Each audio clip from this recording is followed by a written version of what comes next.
February 19, 1945, thousands of U.S. Marines stare at a volcanic island rising from the Pacific Ocean, Iwo Jima, 8 square miles of black sand, sulfur, and death. Hidden inside its rocky terrain, over 21,000 Japanese soldiers buried deep in tunnels, waiting in silence. The Marines had no idea what was about to hit them. This would become the bloodiest battle in the history of the United States Marine Corps. The Japanese commander, General Tadamichi Koribayashi, had spent months transforming Iwo Jima into a fortress of death. 16 miles of tunnels connected hundreds of hidden bunkers. Every beach, every ridge, every approach was covered by Japanese guns. When the Americans landed, Koribayashi ordered his men to hold their fire and let the beaches fill with Marines first. Then hell broke loose. Japanese artillery, mortars, and machine guns opened fire from every direction simultaneously. Marines were cut down before they even reached the beach. The black volcanic sand made movement nearly impossible. Men sank into it with every step. There was nowhere to hide, nowhere to run. The beach was a killing field, and the dying had only just begun. Within the first hour, hundreds of Marines lay dead or wounded on the black sand. Destroyed landing craft, burning tanks, and shattered equipment littered the beach. Medics crawled through enemy fire to reach the wounded. Many never made it. The surf turned red, and still the ships kept coming, wave after wave of young Americans throwing themselves into the inferno. Retreat was not an option. Dominating the entire island was Mount Suribachi, a 166-meter volcanic peak at the southern tip of Iwo Jima.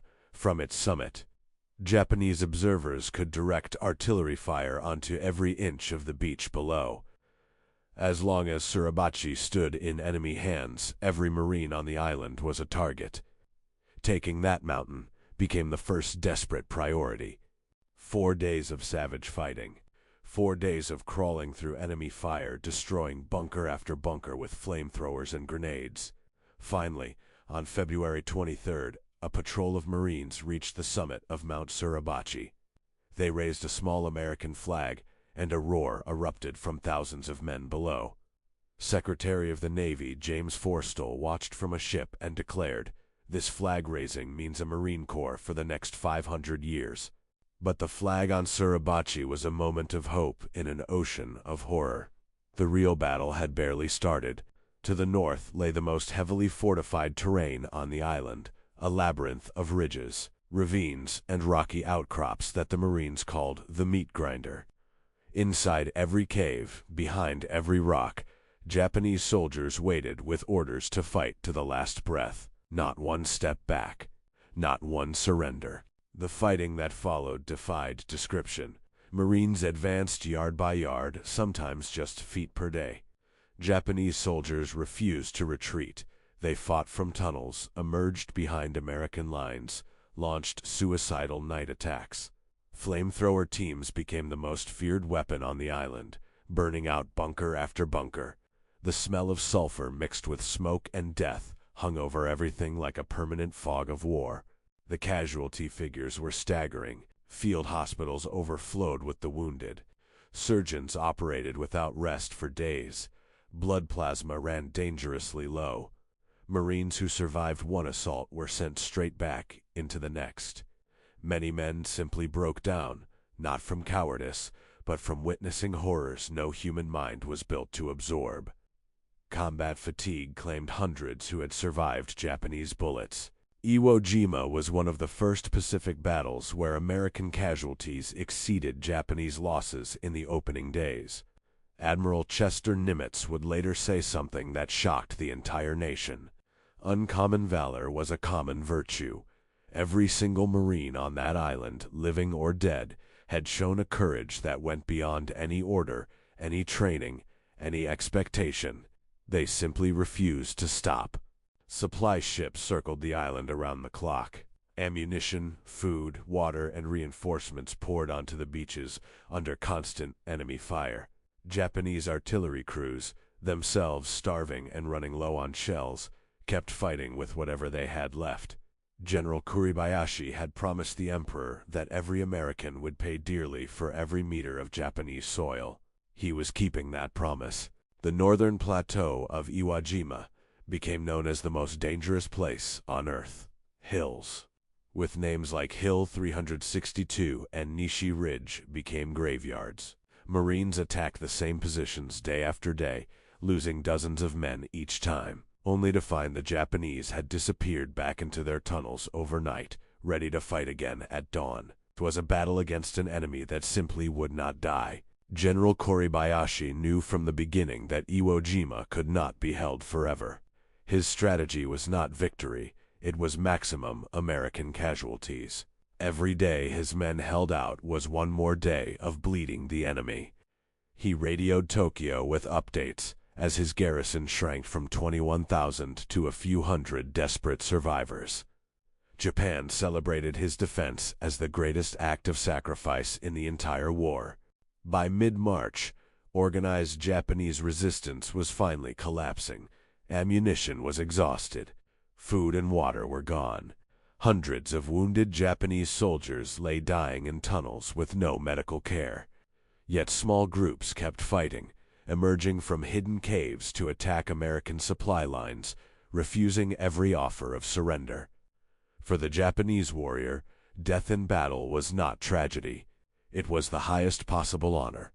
On March 26, 1945, 36 days after the first Marines set foot on the black sand, the Battle of Iwo Jima was officially declared over. The cost was almost unimaginable. Nearly 7,000 Americans dead, over 19,000 wounded. Of the 21,000 Japanese defenders, only 216 survived as prisoners. The rest fought to the death, exactly as Kuribayashi had ordered. Iwo Jima had consumed an entire generation, but the sacrifice was not in vain. Iwo Jima's airfield saved thousands of American bomber crews. Damaged B-29s returning from raids over Japan used the island as an emergency landing strip. Over 2,400 emergency landings were recorded before the war ended. Many pilots owed their lives directly to the Marines who had died taking those runways. The blood spilled on Iwo Jima bought time and lives. General Kuribayashi himself died in the final days, leading a last desperate charge with the last survivors of his garrison. His body was never found. In Japan, he became a legend, the commander who held an impossible position against overwhelming odds and made the Americans pay the highest price in Marine Corps' history. Even his enemies respected him. He had done exactly what he promised his emperor. The battle for Iwo Jima changed the entire American strategy for the Pacific. War, the projected invasion of the Japanese home islands, Operation Downfall, was expected to cost 1 million American casualties and 10 million Japanese lives. The horror of Iwo Jima made those numbers real.